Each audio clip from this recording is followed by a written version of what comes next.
ನಿನ್ನೆ ನಡೆದಂಥ ಘಟನೆಯಲ್ಲಿ ನಮ್ಮ ನಿಗಮದ ಒಬ್ಬ ಅಧಿಕಾರಿ, ಲೆಕ್ಕಾಧಿಕಾರಿ ಇವತ್ತು ನೇಣಿಗೆ ಶರಣಾಗಿ ಇವತ್ತೇನು ಒಂದು ಸಾವನ್ನಪ್ಪಿದ್ದಾನೆ. ಮುಖ್ಯವಾಗಿ ಪ್ರಥಮವಾಗಿ ಅವ್ರ ಕುಟುಂಬಕ್ಕೆ ನನ್ನ ವಿಷಾದವನ್ನು ವ್ಯಕ್ತಪಡಿಸ್ತೀನಿ. ಯಾಕಂದರೆ ಪಾಪ ಒಬ್ಬ ಅಧಿಕಾರಿ ತನ್ನ ಮಕ್ಕಳನ್ನ ಅಗಲಿ, ಸುಮಾರು ಒಬ್ಬ ಮಗಳು ಇಂಜಿನಿಯರಿಂಗು ಮತ್ತು ಇನ್ನೊಬ್ಬ ಮಗ, ಎರಡು ಮಕ್ಕಳನ್ನು ಅವನು ಅಗಲಿ ಇವತ್ತೇನು ನೇಣಿಗೆ ಶರಣಾಗಿದ್ದಕ್ಕೆ ಮುಖ್ಯವಾಗಿ ವಿಷಾದವನ್ನು ವ್ಯಕ್ತಪಡಿಸ್ತಾ, ನಿನ್ನೆ ಎಲ್ಲ ಕೂಡ ಇವತ್ತೇನು ಮಾಧ್ಯಮದಲ್ಲಿ ಇವತ್ತೇನು ಇಲಾಖೆಯಲ್ಲಿ ಹಣ ದುರುಪಯೋಗ ಇದೆ ಅಂಥೇಳಿ ಇವತ್ತು ಮಾಧ್ಯಮದಲ್ಲಿ ಬಂದಾಗ ನನಗೆ ಮಾಧ್ಯಮದಲ್ಲಿ ಬಂದ ಮೇಲೆ ಗೊತ್ತಾಗಿದ್ದು, ಅದಕ್ಕೆ ಕಾರಣರಾದಂಥವರು ಯಾರ್ಯಾರು ಅಂಥೇಳಿ ಈಗಾಗಲೇ ಕೂಡ ಪರಿಶೀಲನೆ ಮಾಡಲಿಕ್ಕೆ ಮಾನ್ಯ ಮುಖ್ಯಮಂತ್ರಿಯವರು, ನಮ್ಮ ಉಪಮುಖ್ಯಮಂತ್ರಿಯವರು ಮತ್ತು ಎಲ್ಲ ಇಲಾಖೆ ನಾವೆಲ್ಲ ಕೂಡ ಸೇರಿ ಈಗಾಗಲೇ ಕೂಡ ಇದನ್ನು ಯಾವ ರೀತಿ ಇದರಲ್ಲಿ ಈ ಅಮೌಂಟ್ ವಂಚನೆ ಆಗಿದೆ, ಅಂದರೆ ಹಣ ಯಾವ ರೀತಿ ದುರುಪಯೋಗ ಆಗಿದೆ, ಇದನ್ನು ಯಾವ ರೀತಿ ಮಾಡಿದ್ದಾರೆ ಅನ್ನುವಂಥ ವಿಚಾರವನ್ನು ಈಗಾಗಲೇ ಕೂಡ ರಾಜ್ಯ ಸರ್ಕಾರ ಸಿ ಒ ಡಿಗೆ ವರ್ಗಾಯಿಸಲಾಗಿದೆ. ಇವತ್ತು ಈಗಾಗಲೇ ಕೂಡ ನಮ್ಮ ಅಧಿಕಾರಿಗಳು, ಸಿ ಒ ಡಿ ಅಧಿಕಾರಿಗಳು ಶಿವಮೊಗ್ಗ ಕೂಡ ತೆರಳಿ ಇವತ್ತು ಅಲ್ಲಿನ ಪರಿಶೀಲನೆ ಮಾಡ್ತಾ ಇದ್ದಾರೆ, ಇವತ್ತು ಯಾವ ರೀತಿಯಾಗಿ ಇದನ್ನು ನಡೆದಿದೆ ಅಂತೇಳಿ. ಇದರಲ್ಲಿ ಮುಖ್ಯವಾಗಿ ಬ್ಯಾಂಕಿನ ವ್ಯವಸ್ಥಾಪಕ ನಿರ್ದೇಶಕ ಸಿ ಐ ಡಿ ತನಿಖೆಗೆ ಆಗಿದೆ. ಹೀಗಾಗಿ ಸಿ ಐ ಡಿಗಾಗಿದೆ. ಈಗಾಗಲೇ ಕೂಡ ವ್ಯವಸ್ಥಾಪಕ ನಿರ್ದೇಶಕ ಪದ್ಮನಾಭ್ ಅವರು ಕೂಡ ನಿನ್ನೆ ಒಂದು ಕಂಪ್ಲೇಂಟ್ ಮಾಡಿದ್ದಾರೆ.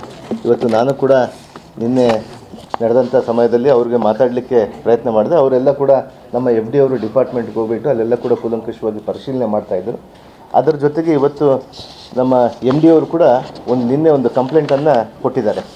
ಇವತ್ತು ಏನು ಯಾವ ರೀತಿ ಕೊಡಬೇಕು ಇದನ್ನು ಅದರಲ್ಲಿ ಯಾವ ರೀತಿ ಅಮೌಂಟ್ ಫೋರ್ಜರಿ ಆಗಿದೆ ಅಂತೇಳಿ ಅವರು ಹೇಳುವಂಥ ಹೇಳಿಕೆಯಲ್ಲಿ ಕೂಡ ಈಗಾಗಲೇ ಕೂಡ ಅವರ ಏನು ಸುಮಾರು ಒಂದು ಬ್ಯಾಂಕಿನಿಂದ ಇನ್ನೊಂದು ಬ್ಯಾಂಕಿಗೆ ಹಣವನ್ನು ವರ್ಗಾಯಿಸಿ ಅದು ತಮ್ಮ ಗಮನಕ್ಕೆ ಬಾರದೇ, ಇವತ್ತು ಏನು ಎಮ್ ಡಿ ಅವರು ಕೂಡ ಗಮನಕ್ಕೆ ಬಾರದೇ ಇವತ್ತು ಆ ಹಣವನ್ನು ಯೂನಿಯನ್ ಬ್ಯಾಂಕಿಂದ ಇನ್ನೊಂದು ಬ್ಯಾಂಕಿಗೆ ವರ್ಗಾಯಿಸಿ ಅದನ್ನು ಇವತ್ತಿನ ವರ್ಗಾವಣೆ ಮಾಡಿದ ಮೇಲೆ ಆ ವರ್ಗಾವಣೆ ಮಾಡಿದ್ದು ಕೂಡ ಅವರಿಗೆ ಗಮನಕ್ಕೆ ಇಲ್ಲದೇ ಮಾಡಿದ್ದಾರೆ ಅಂಥೇಳಿ ಎಮ್ ಡಿ ಅವರು ಈಗಾಗಲೇ ಕೂಡ ಒಂದು ಕಂಪ್ಲೇಂಟನ್ನು ನೀಡಿದ್ದಾರೆ. ಇವತ್ತು ಬ್ಯಾಂಕ್ನವರು ಕೂಡ ಆ ಮೊತ್ತವನ್ನು ಕೂಡ ಇವಾಗ ನಮಗೆ ಮತ್ತೆ ಇನ್ನೊಂದು ಬ್ರಾಂಚಿಗೆ ಏನು ಟ್ರಾನ್ಸ್ಫರ್ ಆಗಿದೆ ಅದನ್ನೆಲ್ಲ ಕೂಡ ಹಣವನ್ನು ಮತ್ತೆ ನಮ್ಮ ಖಾತೆಗೆ ವರ್ಗಾಯಿಸಲಿಕ್ಕೆ ನಾವು ಈಗಾಗಲೇ ಕೂಡ ಸೂಚನೆ ಕೊಟ್ಟಿದ್ದೀವಿ. ಅವರು ಕಂಪ್ಲೇಂಟಲ್ಲಿ ಕೂಡ ಬರೆದಿದ್ದಾರೆ. ಅವರು ಅದನ್ನು ನನ್ನ ಸಹಿ ಇಲ್ಲದೇ, ನನ್ನ ಅನುಮತಿ ಇಲ್ಲದೇ, ನನಗೆ ಯಾವುದೇ ಕಾರಣಕ್ಕೆ ನನಗೆ ಗೊತ್ತಾಗಲಾರ್ದಂತೆ ಈ ಲೆಕ್ಕಾಧಿಕಾರಿಗಳು ಮಾಡಿರ್ಬೋದು ಅಂಥೇಳಿ ಒಂದು FSL ಮೂಲಕ, ಅಂದರೆ ಅವರು ಏನು ಸಹಿ ಮಾಡಿಕೊಟ್ಟಿದ್ದಾರೆ ಅವರ ಸಹಿ ಅಂಥೇಳಿ ಅವತ್ತು ಬ್ಯಾಂಕಲ್ಲಿ ಏನಿದೆಯಲ್ಲ ಅದನ್ನು FSL ವರದಿಗೆ ಇವಾಗಲೇ ಕೂಡ ಕಳಿಸಿದ್ದಾರೆ.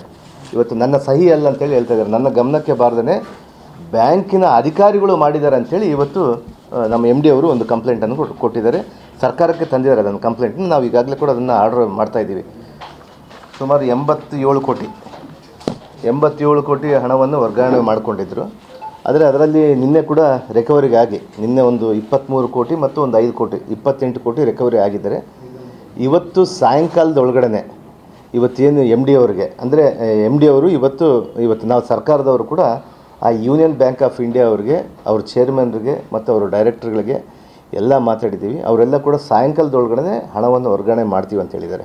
ಇನ್ನು ರಿಮೈನಿಂಗ್ ಎಷ್ಟು 87ಕ್ಕೆ ಎಷ್ಟು ಕಡಿಮೆ ಇರೋದು ಆ ಹಣವನ್ನು ಇವತ್ತು ಸುಮಾರು ಒಂದು 50 ಕೋಟಿ ಸಾಯಂಕಾಲದೊಳಗಡೆ 5 ಗಂಟೆ ಒಳಗೆ ನಾವು ಹಿಂದಿರುಗಿಸ್ತೀವಿ ಅಂತ ಹೇಳಿದ್ದಾರೆ. ಅದರ ಆಧಾರದ ಮೇಲೆ ಅವರು ಏನಾದರೂ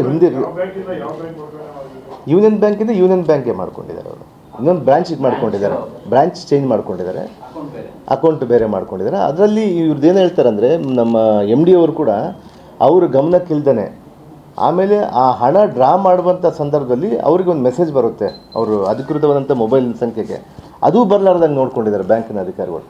ಇದರಲ್ಲಿ ನನ್ನ ಗಮನಕ್ಕೆ, ಅಂದರೆ ಪ್ರಥಮ ವರದಿ ಪ್ರಕಾರ ನನಗೆ ಫಸ್ಟ್ ರಿಪೋರ್ಟಲ್ಲೇ ನನಗೆ ಇಲ್ಲಿ ತನಿಖೆ ಅಂದರೆ ನೋಡ್ತಾ ಇದ್ದರೆ ಬ್ಯಾಂಕಿನ ಅಧಿಕಾರಿಗಳು ಇದರಲ್ಲಿ ಭಾಗಿಯಾಗಿದ್ದಾರೆ ಅಂತ ತಿಳ್ಕೊತೀನಿ ನಾನು.